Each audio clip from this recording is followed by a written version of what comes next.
You know, I left Bobbie for another woman, no less. But even in the early stages when I was still delusional and thought that I might have some sort of life with Carly, I missed Bobbie. And little things would trigger it, like towels just out of the dryer, because Bobbie loves warm towels.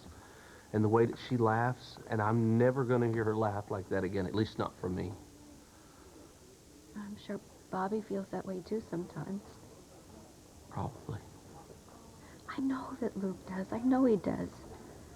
You know, he came to see me in the hospital after I had that breakdown, and we almost connected the way we used to.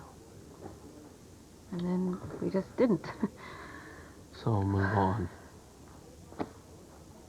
There's no other choice, is there? Come on, you're doing a good job. You're much better than I was. I don't be so sure about that. But you and Bobbie have managed to work a few things out, haven't you? I hope so.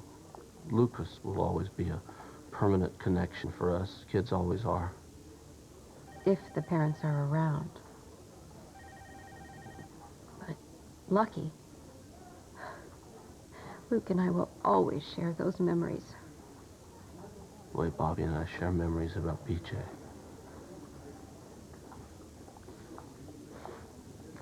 You know something? No matter how much we've lost or how much damage has been done, I don't believe that it'll ever be completely over with me and Luke.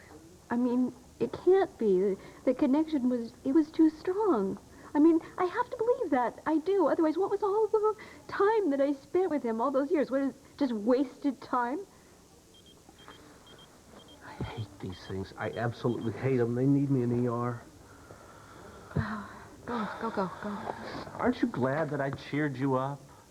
Waka, waka, waka. You did. I'm sorry.